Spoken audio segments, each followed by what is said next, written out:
I still remember that night vividly, the scent of expensive perfume hanging in the air, the golden light glinting off the polished wooden floor, and the clinking of wine glasses ringing like the mocking laughter of fate. Someone had turned on a soft jazz tune, gentle but artificial, as if to fill the awkward silences between hollow compliments. I stood quietly in the corner, wearing the pale beige dress I had worn for the past 4 years. The fabric was worn, the collar slightly crooked, but it was clean. I tied my hair neatly, applied light makeup, just enough not to look too out of place among the sea of evening gowns. No one in that room knew I used to be the head nursing manager of the biggest hospital in the region. No one knew that for 30 years I had saved hundreds of lives and witnessed countless moments between life and death. All they saw was a simple mother, the woman their son Ethan Hale called Mom. Don't talk too much, with a slightly awkward tone. I had expected the evening to be difficult, but I hadn't expected it to be this cruel. The party was held at the Connor family estate, the home of Ethan's in-laws, a mansion on a hill in Santa Clarita with a private pool, a golf course, and a driveway full of luxury cars. Mercedes, Tesla, BMW, even a vintage Bentley someone had brought just to show off. I walked through the wrought iron gate, carrying a bouquet of yellow chrysanthemums, a small gift I had bought at the farmer's market that morning. As I reached the door, Linda Connor, Ethan's mother-in-law, appeared in a glittering dress that shimmered like artificial moonlight. She looked me up and down, her smile thin as a blade. "Oh, Margaret, you made it." "How simple," she said deliberately, pausing on the word simple. I smiled. "Thank you, I prefer comfort." "Yes, that's quite rare," she replied smoothly, then turned to a servant. "Show her to the living room, please." The way she said her made me feel like an object without a name. The living room was brightly lit, full of sophisticated people laughing and chatting. Ethan stood there wearing a black suit, his face slightly flushed when he saw me. "Mom, you made it." "Yes," I replied. I didn't want to be late. Next to him stood Emily, his wife, elegant, polished, with soft waves of blonde hair. She stepped forward and kissed my cheek lightly, the scent of Chanel flooding the air. "You really came. My mom said you might be busy." "No," I said gently. "I'm never too busy when my son invites me." That line made Ethan lower his head, a flicker of guilt passing through his eyes.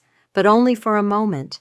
Then he turned away to pour his father-in-law some wine, talking about stocks projects, things I had no interest in. I sat quietly at the edge of the sofa, holding a glass of water, listening to them talk about yachts, vacations in France, Hermes bags, and real estate investments. No one asked me a question. No one looked at me for more than 3 seconds. Only Linda occasionally glancing my way, smiling faintly as if enjoying some private joke. Dinner began. The servers brought out plates of food that looked more like art than meals. I looked at the tiny portion of salmon decorated with a basil leaf the size of a thumbnail, wondering how anyone could spend $300 on something that small. Linda raised her glass, her voice dripping with sweetness. "Before we eat, I'd like to congratulate Ethan and Emily on their new home." "Of course," with a little help from us. Applause filled the room. I stayed silent. Linda continued, "I always say at their age, stability is everything. Margaret, you'd agree with that, wouldn't you?" Her eyes locked on mine. I set my glass down. "I think stability is a good thing if it comes from genuine effort." The air froze for a heartbeat. Then Linda laughed lightly. "Oh, of course, but sometimes a little help from family doesn't hurt, right? Not everyone is as fortunate as Emily, born into comfort." A man across the table chuckled. "That's true. Everyone needs support, especially those who start humbly." All eyes turned toward me again. I smiled. "Yes, I know that very well." Only Ethan looked down, silent. My son, the one who once told me, "Mom, you're the strongest person I know," now stayed silent just to fit in with his wife's family. After dinner, while everyone moved to the patio, Linda approached me. "Margaret, may I ask you something?" "Go ahead." "What do you do these days?" "Ethan said you retired." "Yes. 2 years ago. I was a nursing manager for 32 years. Oh, a nurse. She emphasized the word, drawing it out as if it smelled bad. No, a nursing manager. I organized, trained, and managed finances for the department. Still hospital work. A noble profession, she smiled thinly, though I suppose. Not very high paying, is it? I looked straight at her. I live well enough, Linda. More importantly, I live on my own terms. Her expression faltered for a moment, then she recovered, smiling again, her tones syrupy. I understand. But sometimes we have to accept help for our children's sake. Ethan has great potential. If you let us assist a little, things could be easier for him. I understood what she meant. That wasn't an offer of help. It was an invitation to trade dignity for acceptance and a polite way of saying, know your place.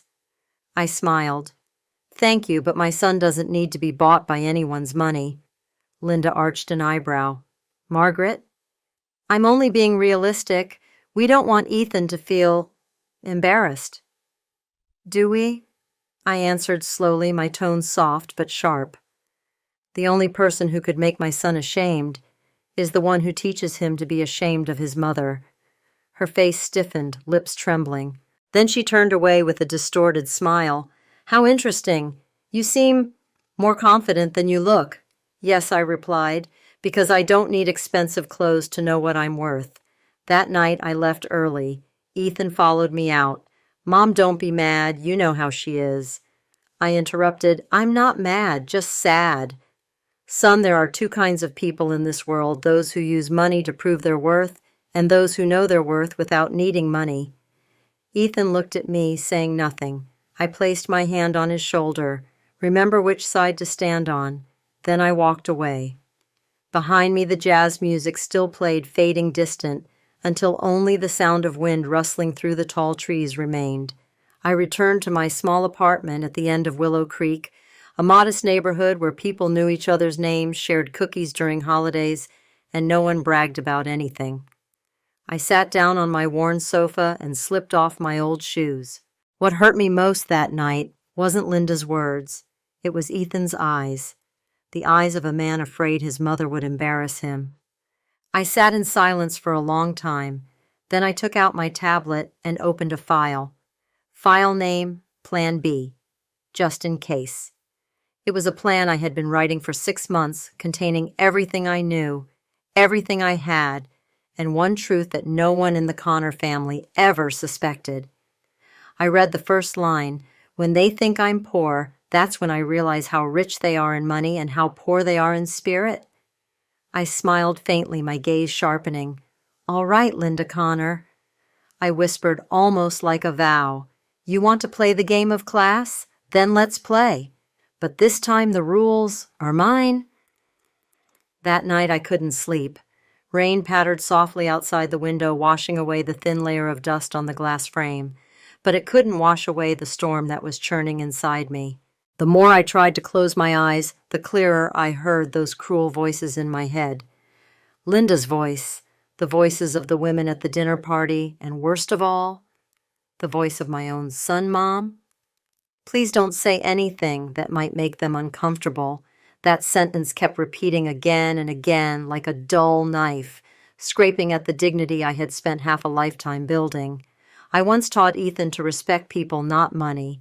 But maybe the world out there had taught him otherwise, and I had to take responsibility for that because I was the one who hid my past, who hid everything I once was. 15 years ago, I was the head nursing manager at St. Mary's Hospital in Los Angeles, a large, busy, high-pressure hospital where the sound of ventilators mixed with the cries of families, where one life could be saved while another slipped away. I loved that job. To me, it wasn't just a profession, it was a calling.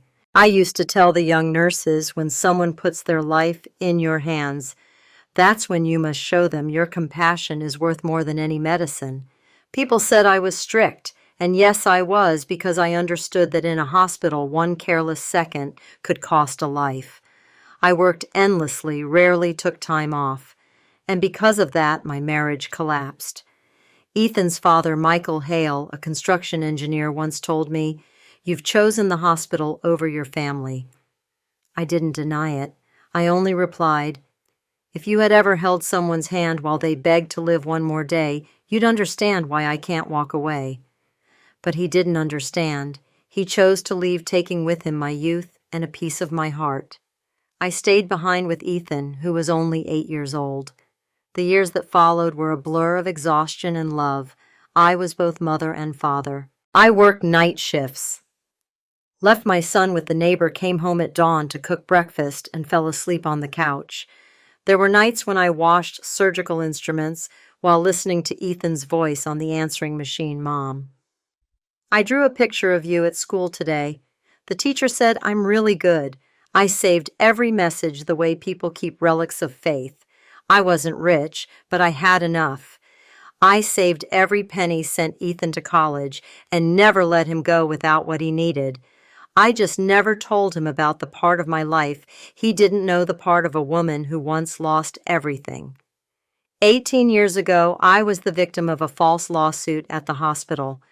A patient died after surgery and the family blamed the nurse on duty. I was the one in charge that night. Even though I had followed every protocol, the administration wanted someone to take the blame to calm the media storm. I was suspended. 3 months later, the court declared me innocent, but my reputation never recovered. People don't remember what you did right. They only remember the headline, "Head nurse involved in mysterious death." When I returned to the hospital, I heard the whispers behind my back. I learned to stay silent, bow my head, and keep working for Ethan, for survival, and for the belief that one day the truth would prove itself. And it did, but in a different way. I was promoted, eventually becoming a manager. I worked 10 more years, bought shares, invested, saved carefully, and by the time I retired, I had enough to live comfortably for the rest of my life. No one knew that. Because I never bragged, I lived simply in my old apartment, still shopped at the local grocery store, still wore discounted clothes, still brewed my coffee at home. Ethan thought I was poor, and I let him think that because I wanted him to learn the value of effort, not inheritance. But my silence turned out to be a double-edged sword, because when people think you're small, they don't hesitate to step on you.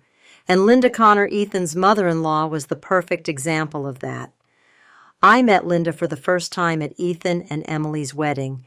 That day she wore a red dress glittering with jewelry, laughing loudly while her eyes stayed cold. She shook my hand and said, "It's such a pleasure to meet you. Ethan's very lucky to have a mother who's a nurse." The way she paused on the word nurse told me everything in her eyes. It wasn't a noble profession, but a service job. I stayed calm and smiled. But when I looked at Ethan's eyes, slightly uneasy, slightly embarrassed, I knew my son had begun to feel ashamed of his roots. After the wedding, I rarely visited them, not because I didn't love my son, but because I didn't want to intrude on a world where I didn't belong. I knew Linda wanted her daughter to live among the upper class, and I, a woman who worked 12-hour shifts in a hospital uniform, would never fit that image. One day I stopped by Ethan's house without notice. Linda was there. She looked at the bag of cookies I brought and smiled faintly. "Oh, how thoughtful of you, Margaret, homemade. How sweet. But I suppose Ethan's kitchen isn't used to handmade things, is it?" Her tone was light, but her words landed like lead. I set the bag down and smiled. "That's all right. Maybe next time I'll bring something from a 5-star bakery just to suit the taste." Linda laughed awkwardly, but I saw it. She hadn't expected me to know how to respond. I still remember that night when I got home. Ethan called. "Mom, don't take it the wrong way. You know how my mother-in-law talks." I said, "It's fine. I'm used to it. But, could you not come over when she's here? You're a bit different from them, and you don't want them judging you because of me, right?" I cut him off. Silence. Then Ethan said softly, "I just want things to be easier." I smiled, though it felt like something inside me was tightening. "I understand. I won't come unless I'm invited." I hung up, looked around my quiet little apartment, the only company a framed photo of young Ethan, smiling a smile I hadn't seen in years. 3 years passed. My life was peaceful. Until Ethan called to invite me to the Connors' dinner the night everything changed. I knew Ethan didn't really want to invite me, but Emily, my daughter-in-law, had said, "My mother-in-law has to be there, or people will say the family isn't close." I agreed, thinking maybe it was time to show them I didn't need luxury to have worth. I didn't know that night would collide my past and present and create a turning point I could never come back from. When I opened my laptop and looked at the file named Plan B, I reread the words I had written. When your dignity is trampled, you have two choices. Stay silent and endure, or stand up and make them look you in the eye. I choose the second. That plan was meant to be just a precaution, but now I knew it was time to use it, not for revenge, but to teach them the lesson I had learned in 50 years of living. I went through my old record stock ownership contracts, from the hospital investment certificates, notes from the charity foundation I had quietly supported. All of them bore my name and signature. I had once helped a small foundation in Pasadena expand saving hundreds of children with life-threatening illnesses. I had funded scholarships for 8 nursing students each year. I never told anyone because I never needed praise. But now maybe the world needed to know at least those who thought I was poor and beneath them did. I closed the laptop, took a sip of tea, and told myself, the day they invited me to humiliate me was the day they didn't realize they were calling on someone who knows how to heal, but also knows how to cut precisely. The rain kept falling cold and endless. I turned on the desk lamp, took out an old photo Ethan and I when he was 10 standing beside a rusty bicycle. I remembered that day he said, "Mom, someday I'll buy you the nicest bike in the world." I laughed. "You don't have to, son. I just need you to ride with me." Now I realize I kept my promise. I've always been by his side, only now he's chosen another path, one where love doesn't matter, only status. I gently brushed my fingers over the photo, a tear slipping onto its edge. Then I wiped it dry and carefully put it away. There was no room for tears anymore. Starting tomorrow, I would begin the surgery, not for the patients, but for the souls rotted by arrogance. I have always believed that sometimes reclaiming your dignity doesn't require shouting. You just have to stand in the right place at the right time and let the truth speak for itself. The morning after the party, I woke up very early. The dawn in Santa Clarita always carried a kind of deceptive calm, as if the whole world was still asleep, and only I knew that beneath the mist lay things quietly decaying. I brewed my coffee, opened my laptop, and looked at the words on the screen, Plan B. Stage 1, the file. The first stage. No noise, no drama, just an email being sent. I typed carefully each word deliberate cold to board@st.maryhospital.org. Subject about the Foundation's financial history. I'm forwarding some old documents that might concern the transparency of the Connor Family Foundation's donations. They might want to check the source of those funds. Regards, M.H. That was it. No full name, no address. The attached file was a bank statement from 10 years ago showing that the Connor Foundation had received donations from an offshore account, then used the hospital's name to evade taxes.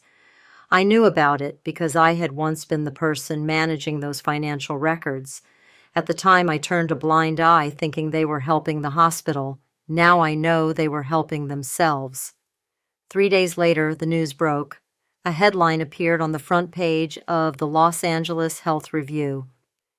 Connor Family Foundation under investigation for financial fraud in medical donations. Linda called me that very morning. Her voice trembled, but she tried to sound composed, Margaret. "Have you seen the news I have?" I replied evenly. "It's terrible. They're saying such awful false things. It's all lies." "I'm sure it is," I said softly. "But I suppose they had a reason to write it, didn't they?" There was silence on the other end, then Linda's voice, tense and fast. "You know, Ethan is really stressed right now. I don't want this to affect his work. If you hear anything, please don't spread it around." I chuckled quietly, making sure she didn't hear it. "Don't worry," I said calmly. "I never speak of things I'm not certain of." "Good. But I added slowly, carefully, I always keep proof of what I know. The other end went silent. Then Linda hung up. That afternoon, Ethan came by. He looked exhausted. Dark circles under his eyes, his shirt wrinkled. Mom, he began. Do you know what's going on? The media's coming after the Connors. Were you involved? I raised an eyebrow. What do you think I did, Ethan? I don't know.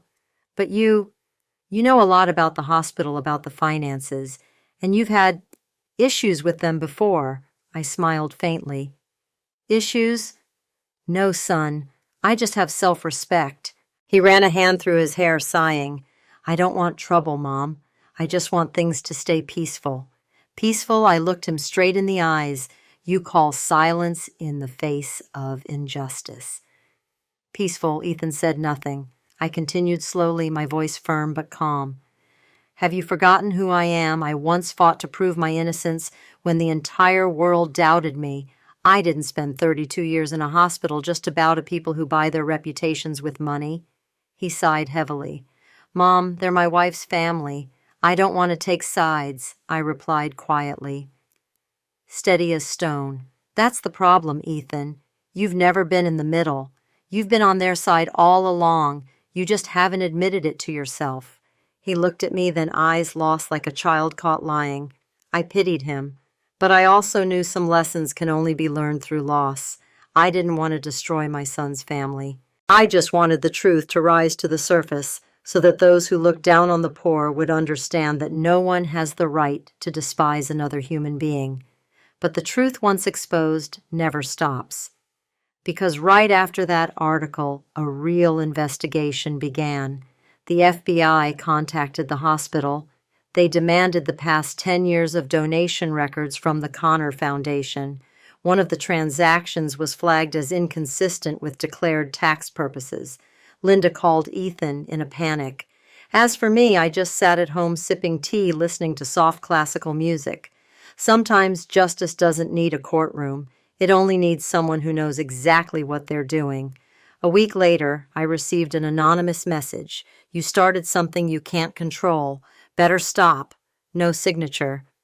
But I knew who sent it, and I also knew if Linda thought I was afraid, she was wrong. I had faced death before. Empty threats meant nothing to me. That evening, I returned to St. Mary's Hospital for the first time in years. The glass doors still glowed. The front desk still had a young nurse bent over her notes. I stood in the hallway, breathing in the familiar scent of antiseptic, then walked toward the records room. The security guard recognized me. Mrs. Hale? Hale. It's been a long time. I smiled. I need to review some old files. Connor Foundation business. He nodded. I remember you were the only one who could check financial ledgers without missing a single line. Old habits die hard, I said lightly. I opened the dusty folders, numbers, charts, dates. And then I found what I needed, a falsified sponsorship contract with Linda's signature copied by machine. I had suspected it long ago, but couldn't prove it then. Now I had the original, undeniable evidence that she had forged the hospital director's signature to launder the money. I photographed it, saved it to a USB drive, and left quietly. That night, the Santa Clarita wind howled, whipping my hair loose. I knew from here there was no turning back. 3 days later, I sent the files to an investigative journalist, Susan Greer, who had once exposed a major healthcare corruption case. She called me after reading them. God, Margaret, you just handed me a bomb. I only handed you the truth, I replied. You know, if this goes public, Linda Connor will lose everything, and Ethan could be dragged into it too. I know, I said quietly, but if my son learns to bow before lies, that would be the real loss of honor. Susan paused. Then she said softly, I understand. I lost my husband after exposing a scandal. I know what it costs. Then write it, I said. But don't use my name. Let the truth speak for itself. A week later, the article was published. The title was Cold and Clear Connor Foundation, the charity built on lies. The media exploded. News programs debated. Social media erupted. Linda disappeared from public view. Ethan called me at midnight, his voice breaking. Mom, did you do this? I answered gently. No, son. The truth did. He was silent for a long time, then whispered, I don't know what to say. It's better not to say anything, I replied. Just watch and learn. 2 days later, Linda came to see me. She no longer wore her glittering clothes.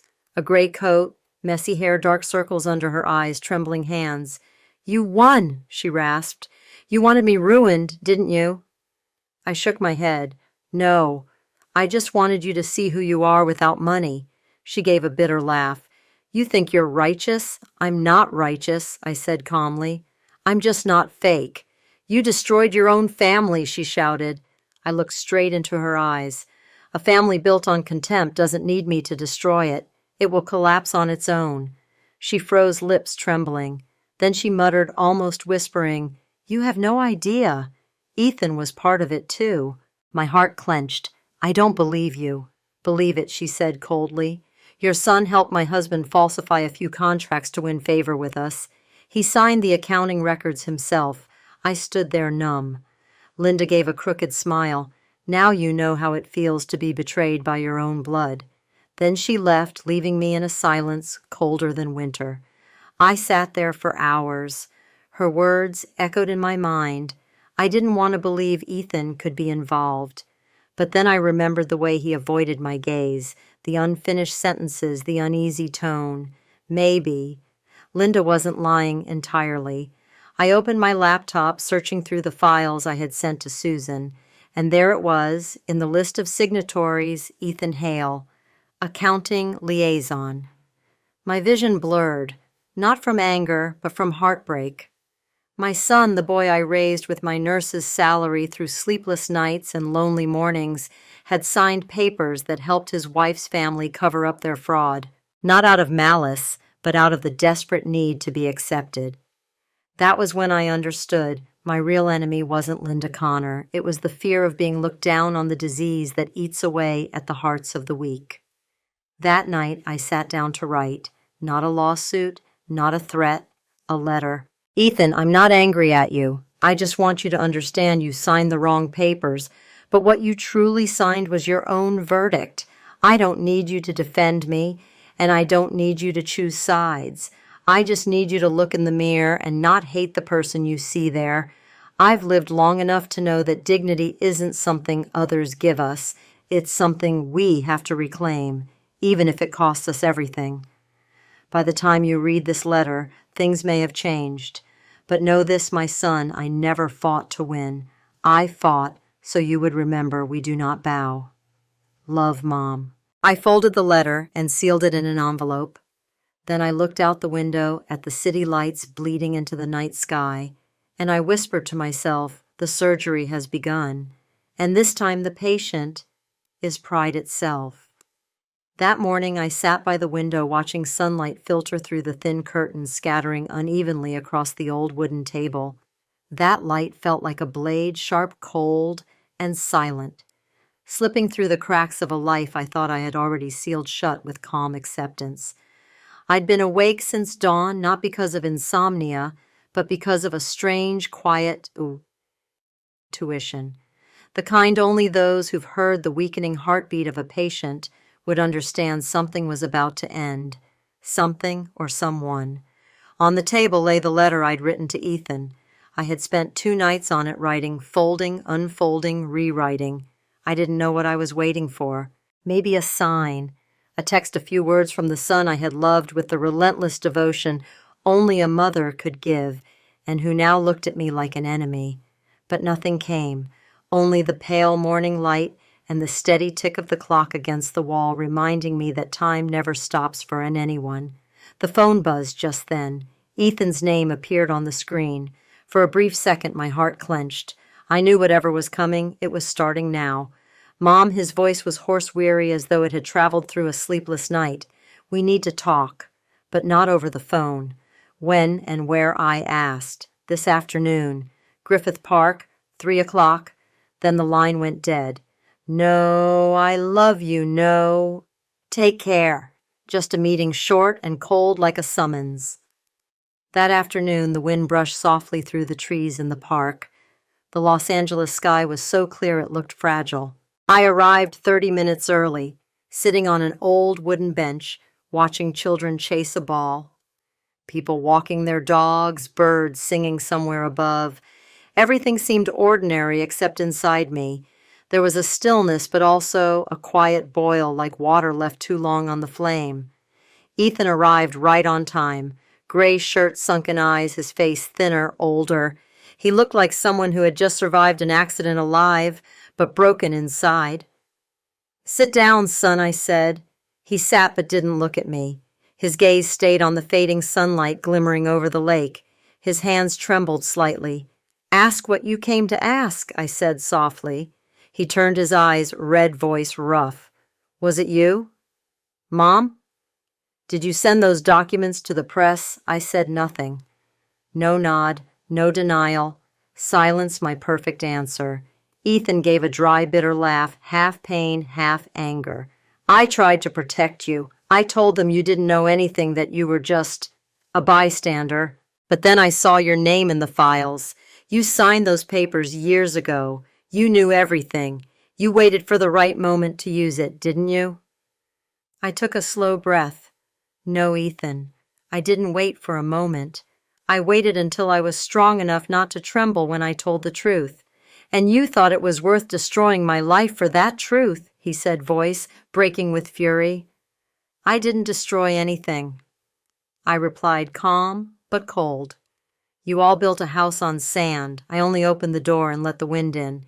He stared at me, eyes filled with a mix of disbelief and fear. "You don't understand, Mom. I just wanted peace. Do you know how hard I've worked for that? I just wanted to be respected. I didn't want to be known as the nurse's son anymore." I smiled faintly, but the smile cracked halfway. "And to earn that respect, you signed falsified documents. You bowed to the people who looked down on your mother. You call that peace?" Ethan said nothing. His hands were clasped tightly together like he was praying. "I did it for Emily," he murmured. "You know how she is. Her mother always said their family built their empire with dignity. And you were just a nurse." I closed my eyes. That word just cut deeper than any knife. "Yes," I whispered, "I was a nurse, but I once saved lives, Ethan. I once held someone's life in my trembling hands and prayed them back into existence. Your mother-in-law. She kills souls with a signature." Ethan jumped to his feet, face flushed. "I don't want to hear this. You always think you're right, that you're more moral than everyone else, but you have no idea what it takes to survive out there. No one makes it if they cling to something as useless as honor." I lifted my eyes to meet his. "Honor isn't for survival, son. It's so you can look in the mirror and not hate who you see." He stared at me silently. A breeze swept through, carrying the smell of earth and fading light. I saw his shoulders shake. Then softly he said, almost to himself, "I used to think you were the strongest person in the world. Now I think you're terrifying." I gave him a sad smile. "Maybe, because women are only terrifying when they have nothing left to lose." That evening hung heavy in my chest. When I got home, the sun was gone. The house was so quiet I could hear my own breathing. I brewed tea, but my hands shook so much that some spilled onto the table. In the dim light, the steam rose slowly, blurred, ghostly like memory. I didn't know how long I sat there before hearing a knock at the door.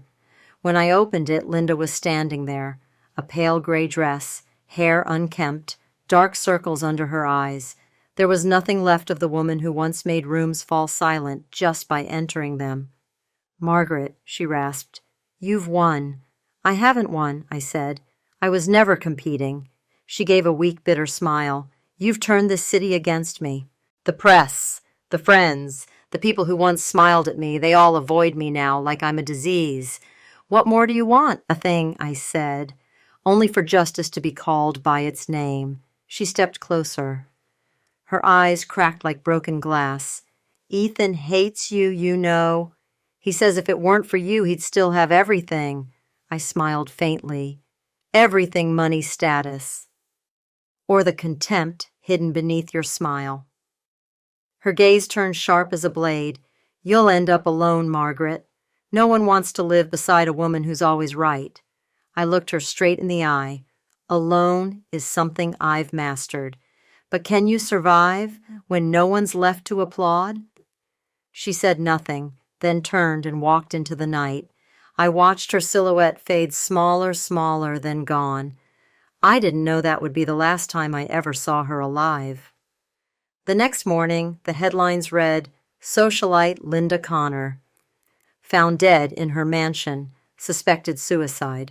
I stared at the words, feeling a strange, heavy silence settle around me. No sorrow, no satisfaction, just emptiness. An ending without noise, just like the way people who live by lies tend to leave the world. My phone rang. Ethan, his voice trembled. "Mom, did you see?" "I did. I don't understand. She was always so strong. Why would she—" "She wasn't strong," I interrupted gently. "Strength is what people wear when they're most afraid. She died because she feared herself." Ethan was silent for a long time. Then softly, "Mom, I'm scared. I'm scared one day I'll end up like her, so deep in lies that I can't tell what's real anymore." "Good," I said quietly. "Fear means you're not there yet." Days later, Ethan came to me. He didn't call first, just stood at the door, looking lost. I opened it. He walked in, sat down, and buried his face in his hands. "Mom," he choked out. "I'm sorry." I looked at him, and for a moment, the 35-year-old man in front of me became the little boy I once carried. "It's all right," I said. "Everyone loses their way sometimes." He lifted his head. "Emily's gone. I lost my job. I have nothing left." I placed my hand on his shoulder. "Then you're finally light, son. The heaviest thing you carried was the lie." He gave a broken laugh, tears running down his face. "You always make things sound so simple." I smiled gently. "It's not simple. I've just lived long enough to know that pain has its own rhythm." He was quiet, then said, "I want to leave. Go to Boston. Start over." I nodded. "Go. There's too much rot here already." That night after he left, I sat alone in the house. I cleaned the table, put away the photo of us together, the one from his graduation. He was beaming. I was hopeful. I touched the glass frame and whispered, "At last you're free. Not from me, but from everything that made you bow your head." The streetlight cast a long shadow of me across the wall. I looked at it strong yet weary. Everything I had done in the end was just an attempt to stitch a wound. This world keeps reopening the wound of silence. And I knew those who choose to speak are the ones who will always bear scars. 2 months later, I received a letter from Boston. Ethan's handwriting shaky but surer than before. "Mom Autumn here is beautiful. I'm working at a small clinic where people still call nurses by their names, not by their titles." A little girl asked me, "Doctor, is your mom healthy?" I didn't know how to answer. But I thought of you. And now I understand. You didn't choose honor over me. You chose truth to keep the best part of me alive inside you. I'm not afraid anymore. For the first time, I'm living without bowing. Thank you, Mom. Ethan. I read the letter, tears falling, but they didn't hurt. For the first time in a long while, I felt peace. Not the kind born of silence, but the kind born of understanding. I folded the letter, set it beside our photo, and stepped into the garden. The evening air was still. I watered the lavender beds. The soft purple scent drifted into the breeze. A little girl from next door ran past, stopped, and asked curiously, "Mrs. Margaret, are you a doctor?" I smiled. "No, sweetheart, I'm a nurse." "What's a nurse?" "Someone who helps others live one more day." She giggled and ran off. I watched her go, my heart as light as the wind. On the table behind me, Ethan's letter lay open, the line, "Mom."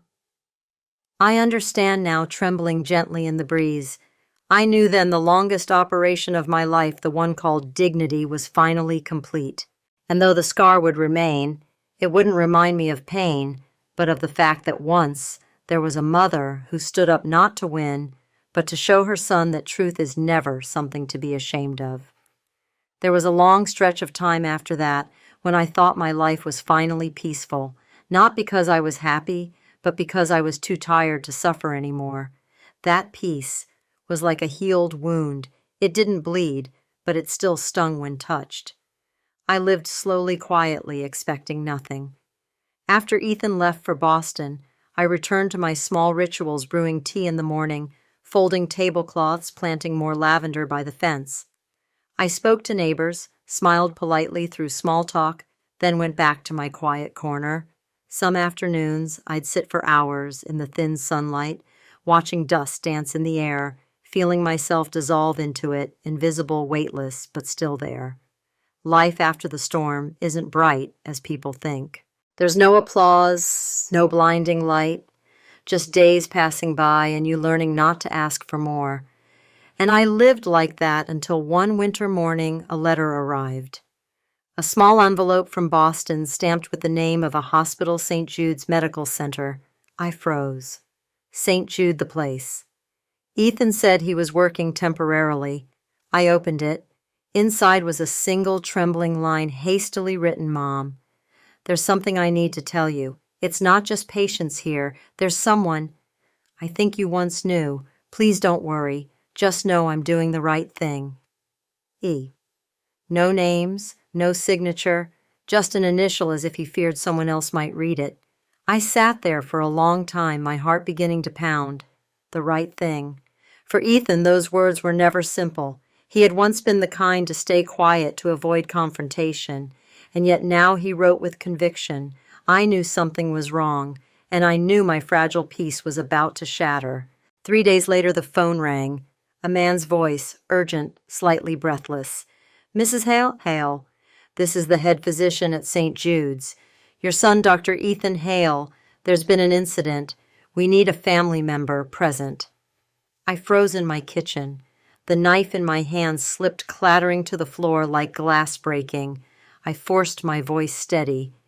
"Incident? What do you mean he's physically unharmed?" the man said carefully. "But there was a death during surgery. A donor. Mr. Davis." 2 flights later, I was in Boston.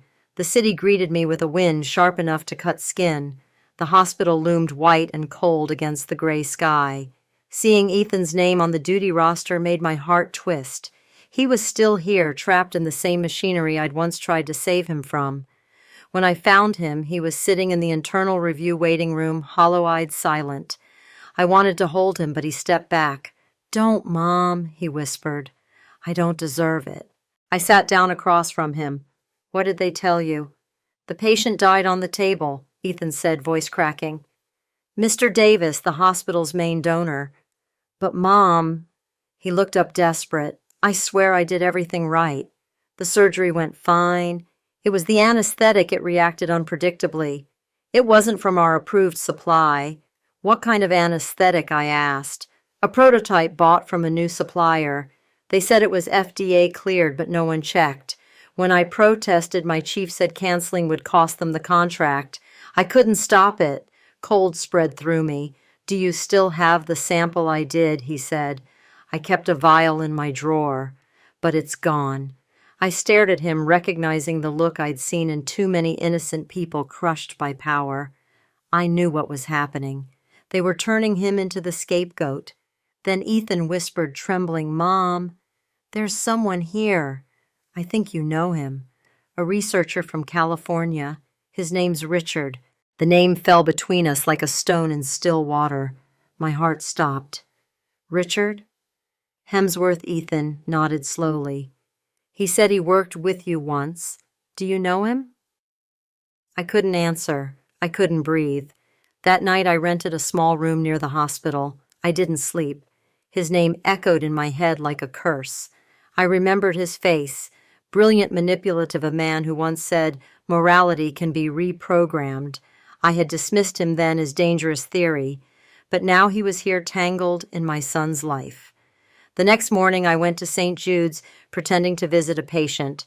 I slipped into the research wing, restricted access, authorized personnel only. Old instincts came back.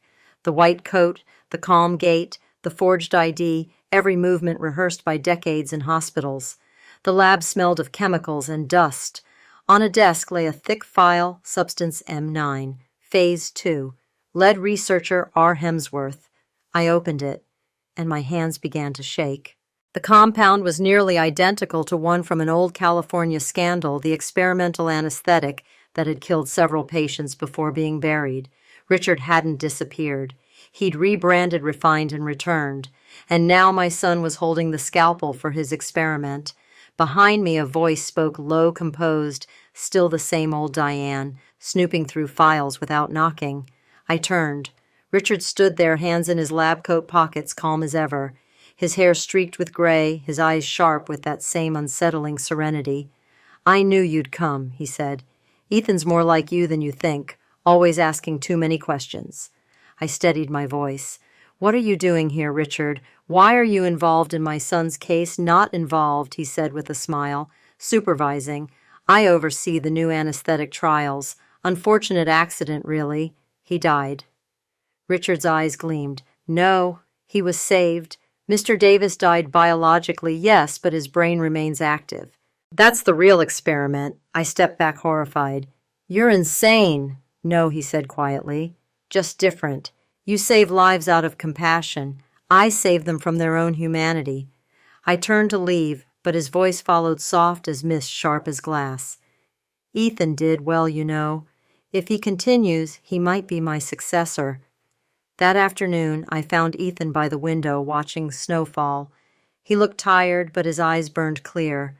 I told him everything. He listened, and he nodded slowly. I suspected as much. He showed up right when the research funding came through, but I didn't think. He looked at me, voice breaking. "Mom, he's using me to finish his experiment." I took his trembling hands. "Then we'll leave." "Tonight." He shook his head. "If I go, they'll erase everything. You know how this works. They'll destroy the evidence, rewrite the files, and the truth will die with me. No, Ethan." My voice cracked. "I've spent a lifetime dragging people out of holes they didn't dig. I won't let you climb into one yourself." He smiled faintly, his eyes tired but resolute. "You once told me saving lives was a duty. Maybe this time I'm saving the truth." When he said that, I finally saw the man I'd hoped he'd become: imperfect, fragile, but unflinchingly honest. The investigation reopened. The media circled like vultures, but St. Jude's denied everything. The samples vanished. Richard vanished. Ethan was suspended awaiting review. And I stayed in Boston, hovering in the background like a shadow. One evening, as I was gathering my things to leave, a nurse handed me a small envelope. No sender. Inside, a single sheet in a familiar hand. "Diane, if you're reading this, the experiment is complete. The boundary between life and consciousness isn't as clear as you think. Ask your son whether he truly believes he hasn't crossed it. R.H." I crumpled the paper in my fist. I didn't know if it was a threat or a warning, but I knew one thing: Richard Hemsworth never acted without purpose. The next morning, Ethan was gone. They said he walked out after midnight, leaving only a resignation letter. The police called it escape, but I knew he was chasing Richard, chasing the last thread of truth. I stayed in Boston for a week, waiting for the phone to ring, for a letter, for a dream that might tell me where he was. Nothing came, only snow falling thicker each day, covering the hospital steps, the footprints, the world. Then one gray afternoon, my phone buzzed. A text message. "Mom, don't look for me. I found him. If anything happens, believe me, I saved at least one person. The last one saved is you." No location, no callback number. The phone slipped from my hand as I sank to the floor. Outside, the wind howled, carrying whirls of snow through the night. I looked up at the sky and whispered, "Ethan, where are you?" No answer, only wind. But in that wind, I thought I heard his voice, soft, warm, almost smiling. "Don't cry, Mom. I understand now." I closed my eyes, letting the cold sting my skin, and in that shiver I realized something. Some surgeries never end because the wounds aren't in the body. They're in the heart, and maybe the last person saved isn't the one who lives, but the one who still has enough faith to keep waiting. I once thought I understood every corner of fear, The fear of losing a patient, the fear of hearing a heartbeat stop, the fear of looking into a loved one's eyes when you have to say, "We did everything we could." But no, I'd never truly understood fear until my phone rang in the middle of the night with a single line of text, "I know where your son is."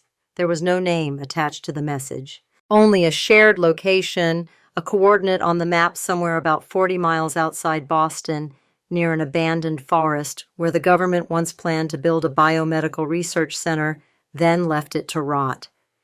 I stared at the screen, my hands trembling. In that moment, the old instincts of a nurse resurfaced, no analysis, no hesitation, just reaction. I grabbed my coat, my car keys, and drove.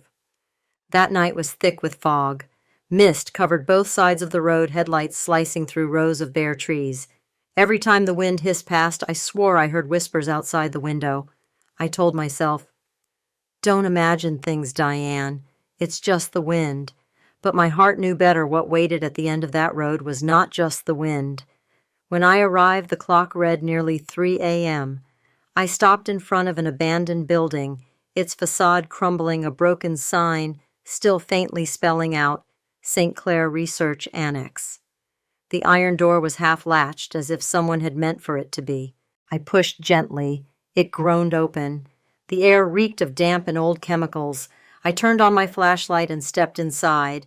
The walls were cracked wires, exposed rooms, and chaos. But in the middle of the lobby, beneath the dust, were fresh footprints. I crouched down clearly, a man's shoes size close to Ethan's. I followed them, my heart pounding so hard I could hear it in my ears. The prints led to the basement. A heavy steel door stood there, its electronic lock still glowing.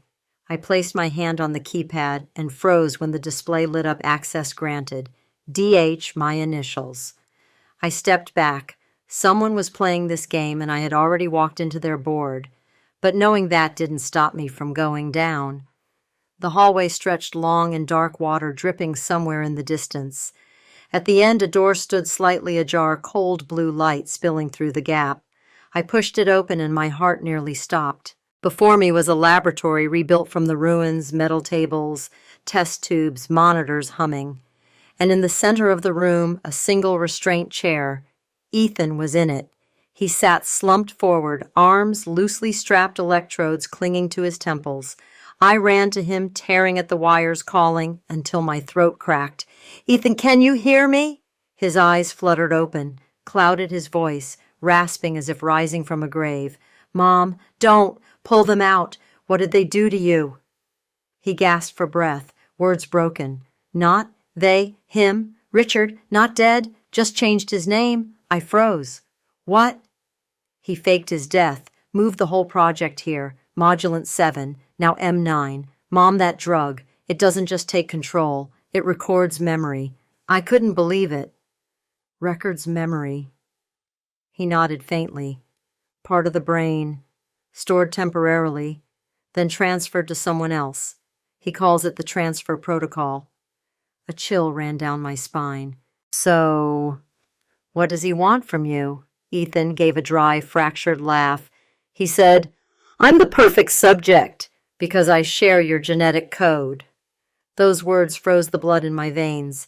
I didn't understand until the door behind me swung open. A calm, cold voice said, "Now you know why, Diane." I turned. Richard stood there, or at least someone wearing Richard's face. But he was different, skin-pale hair, white eyes glowing with that strange light of someone no longer entirely human. "I told you," he said slowly, "consciousness can be copied. The body is just a vessel.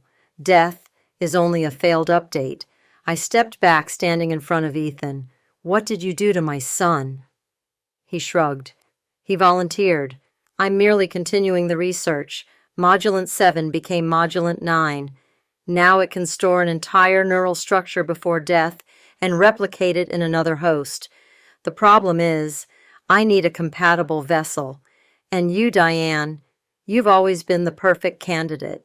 I clenched my fists, my voice hoarse. "You mean to use me as a test subject?" He smiled. "No, I mean to put Ethan inside you. The words turned my blood to ice. Ethan lifted his head, eyes wide with panic. "Mom, don't listen to him. I don't want—" Richard raised his hand and pressed a button on the console. Machines screamed to life, red lights flashing. Ethan convulsed, mouth open in a silent cry. I lunged forward, yanked out the cables, sparks flying. Richard staggered back, shouting, "You don't understand, he's dying. I can save his memory." "You're not saving anyone," I screamed. "You're just killing people slower." I pulled Ethan from the chair, his body limp, breath fading. I held him close, tears spilling. "Ethan, wake up." "It's Mom." Richard stepped closer, syringe in hand filled with a glowing blue liquid. "Just one injection, Diane. I can preserve his consciousness. He'll live inside you with you forever." I stared at the syringe, my hand trembling. Part of me, the mother, wanted to believe to do anything to keep my son, but the nurse in me knew this wasn't salvation. It was sin. I grabbed the nearest metal tray and hurled it. The syringe shattered, blue fluid splashing across his coat. Richard screamed, stumbling back. I held Ethan, dragging him toward the door. But as we reached the hallway, a sound echoed behind us, his laughter. "You think you can escape, Diane?" His voice warped with fury. "He's already been activated. Your blood, your code. It's all in him. The two of you are no longer separate." I ran. His footsteps pounded behind me, the flickering lights strobing like a nightmare. When we reached the surface, an explosion ripped through the basement. I threw myself over Ethan, shielding him. When I opened my eyes, smoke filled the air, the building collapsing behind us in flames. The night burned red. I woke in a hospital, blinding white light. A young nurse bent over me, speaking softly, "Mrs. Hale, Mrs. Hale. Can you hear me?" I nodded weakly. "My son, Ethan." She hesitated, then said, "We only found you. There was no one else in the area." I closed my eyes, throat tightening. Days later, when I was strong enough, a visitor arrived. A man in a gray suit introduced himself as a federal agent. He laid a photo on the bed, what was left of the burned laboratory. "We found traces of a compound called M9. Do you know anything about it?" I looked at the picture but said nothing. He nodded slightly and placed another file on the table. "One thing stranger, in the wreckage we found a blood sample. DNA confirms it's yours, but the biological age is only half." My heart stopped. "What do you mean, we're not sure? But it seems part of your genetic material was altered, possibly linked to that experimental drug." I gave a dry laugh, my voice raspy. "Maybe you're saying I'm no longer me." He studied me for a moment, then stood. "If you remember anything, call me." When he left, I opened the folder he'd left behind. Among the charred pages was a small note, handwriting, shaky but unmistakable. "Mom, if I don't come back, it means I'm already inside you. Don't be afraid. Live so I can keep living too." I held the note, tears smearing the ink. That night, standing before the mirror in my hospital room, I saw myself, but not entirely. Something different shimmered in my eyes, a strange light. I looked closer, and somewhere faint but real, a voice whispered from afar, "Don't cry, Mom. I'm here." I stumbled back, collapsing against the wall. The room fell silent, but in that silence, I felt my heart pounding 2 beats side by side, as if 2 lives were breathing within one body. I left the hospital a week later. I told no one about the voice, the note, or the reflection in the mirror. I only knew that sometimes standing in a crowded street, I could hear Ethan's voice inside my head, not as a memory, but as a living response, almost like a second mind watching the world through my eyes. One morning, a package arrived at my door, no sender listed. Inside was a small hard drive with a note. "When you're ready, plug it in. The final signal never died." I set the drive on the table and stared at it for a long time. In the dim light, it looked like a tiny heart, silent but ready to beat again. I sat down, placed my hand over it, and whispered, "Ethan, if you're really in there, I won't be afraid. But this time, I want to control the signal." The computer screen flickered to life. A voice came through, so familiar it sent a chill down my spine. "Welcome back, Diane. The new experiment begins." I froze. It wasn't Ethan's voice. It was Richard's, And as his low laugh echoed from the speakers, words appeared on the screen: transfer complete, host DH. I stepped back, eyes wide. But then something strange happened. Two voices sounded in my mind at once, Richard's cold, slick, Ethan's warm, trembling. Both said together, "We're not finished yet." My breath caught. It felt as if my consciousness were being stretched between two poles. Darkness crept at the edges of my sight, but I wasn't afraid. I just smiled, whispering, "It's okay. If there's going to be an ending, I'll be the one to write the final signal." The light in the room flickered, then went out. Outside Boston lay drowned in fog. No one knew what happened in that small seventh-floor apartment that night, only that the next morning the police found the computer, still glowing, displaying two lines: M9 sequence terminated. Subject Diane Hale, status unknown. And on the desk beside the hard drive, a half-burned scrap of paper read, "No one is ever truly saved, only those who dare to restart the signal." My name is Claire Morrigan, a federal investigator with the Biotech Crime Division. My first assignment after being transferred to Boston was a closed file from 8 months ago, the St. Clair laboratory fire. On paper, the case had been ruled a technical accident, no suspects, no survivors. But in the list of recovered evidence, one detail stood out: a DNA sample matching two different people. The same genetic sequence identified as one deceased man, Richard Hemsworth, and one missing woman, Diane Hale. That couldn't happen unless... I started over. The St. Clair building was still sealed off. When I arrived, the air still carried a faint chemical odor, even after nearly a year.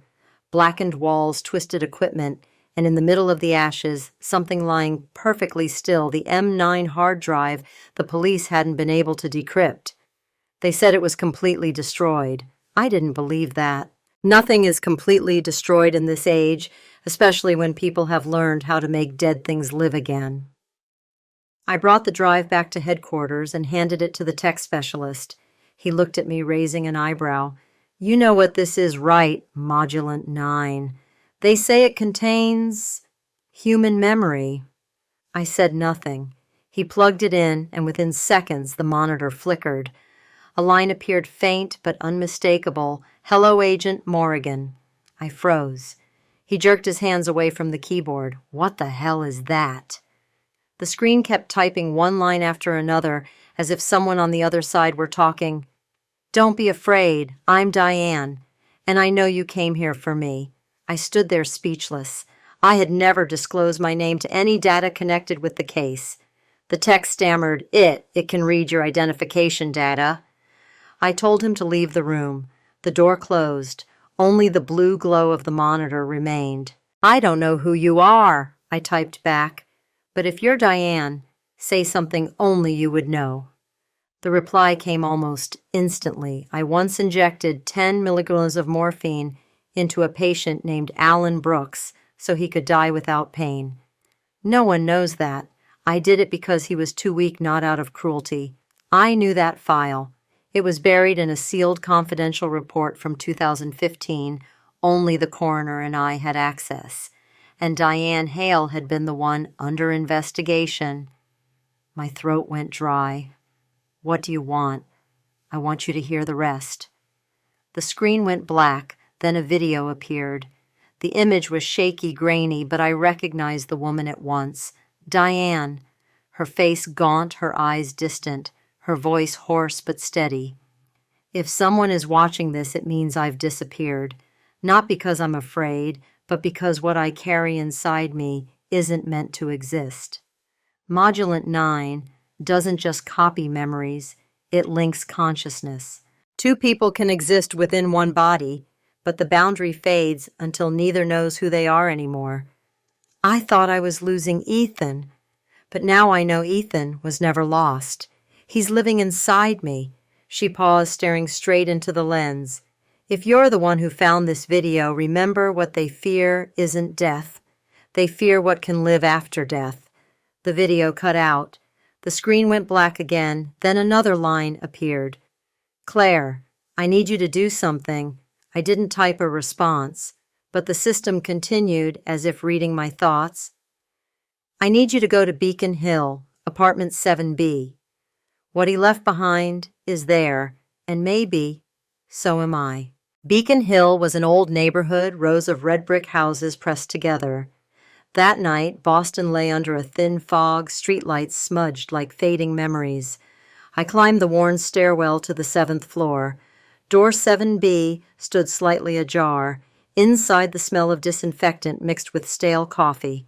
The apartment was empty except for a wooden table and a computer still glowing, the screen frozen on a line, transfer sequence pending. I stepped closer. Hand on the mouse. The display opened, showing 2 columns of data. Subject A, DH, Diane Hale. Subject B, CM, Claire Morrigan. My breath quickened. My heart hammered. Someone had pre-programmed my identification code. I looked around. The room was empty. But then in the mirror across the wall, I saw a figure standing behind me, Diane. She wasn't entirely alive, nor just a reflection, more like a translucent projection light bending with each of my breaths. Her voice came not from her mouth, but inside my head. "You've opened the door, Claire. Now listen to me." I tried to steady my voice. "What are you a copy? I'm the result of Modulant 9, the fragment of consciousness preserved before my body disappeared. But Richard, he's still out there. He used another version of himself hidden inside the Orion network, and he'll look for someone like you, someone neurologically compatible. For what to continue? To replicate his mind. You're the next host, Claire." I stepped back. Pulse throbbing. "I don't believe you. You saw the ID code, didn't you? Subject B, that's you. The process began the moment you opened the drive. I looked at the monitor, the progress bar creeping upward. 21%, 22%. I yanked the power cord. The machine went dark, lights flickering wildly around me. When I looked up, Diane was gone. But from the small speaker came a laugh, not hers, but Richard's. "You think you're different from Diane, Claire? You're just as curious, just as desperate to understand. And that's the doorway I needed. I bolted into the hallway, but everything felt distorted. My footsteps echoed twice, as if another pair followed mine. Running down the stairs, I caught a glimpse through the window, a face reflected in the glass. Not mine. I left Boston the next morning. The bureau said I was overworked and advised a leave of absence, but I knew time off wouldn't erase what was growing inside my mind. Sometimes I heard Diane's whisper, "Don't let him continue." Other times, Richard's quiet chuckle, "Don't fight it. I'm part of you now." I went to the coast of Maine, rented a small house facing the ocean. No TV, no internet, no signal. Just a notebook and a pen to record the dreams where I stood again in the St. Clair lab, but the body on the chair wasn't Diane's or Ethan's. It was mine. On the table lay a handwritten note, Project Orion Stage 2, Integration. Time began to slip. One morning, looking in the mirror, I saw a tiny needle mark on my neck, as if from an IV. I remembered nothing. 3 days later, an envelope slid under my door. No return address. Inside was an old photograph of Diane and Ethan, and a line written in black ink. "Every memory needs someone new to carry it on." I burned the photo, but when the flame died, I realized my hands weren't shaking. A strange calmness settled in, and deep inside my head, Richard's voice whispered again, almost tender, "Don't be afraid, Claire. You'll be the perfect version, even better than Diane." I screamed through everything, then collapsed. Pain tore through my skull, light flaring, and for a split second I saw Diane smiling, as if she were passing through me. When I woke, night had fallen. On the table, my notebook lay open. The last page wasn't in my handwriting. Modulant 10 is ready. Host confirmed CM Orion active. My throat was dry. The room was dead silent except for the distant crash of waves. I stood, walked to the mirror. The face staring back wasn't entirely mine. A faint blue light shimmered in my eyes, reflecting something far away. A server, a memory still running. I pressed my lips together. The fear was gone. "If they think I'm a copy," I whispered, "I'll be the copy they fear the most." I opened the laptop, reconnected the M9 drive. The screen lit up. A single line appeared. Hello, Agent Morrigan. Welcome to the Orion Protocol. I typed back, my hands steady as steel. No. Welcome to me. The screen turned white. Data began to reverse, genetic codes, memory files, identity chains, running backward, as if someone were rewriting the very history of Modulin itself. Outside, the wind howled over the sea. Then Diane's voice came one last time, soft as breath. The ending doesn't belong to the survivor, Claire. It belongs to the one who dares to take control. The lights flickered out. On the screen, 2 trembling words surfaced amid the ocean of data transfer reversed. The next morning, the house was empty. Police found only a laptop still running, screen glowing white, and one final system log. Subject CM. Status integrated. Network Orion. Online. Out at sea, the water was gray. A lone gull cried somewhere above, and from far away, a faint pulse spread across the waves, soft, rhythmic, like a heartbeat. No one knew where the signal came from. Only that, days later, the old Orion servers reactivated simultaneously, and in the system logs, a new project name appeared. Project Diane.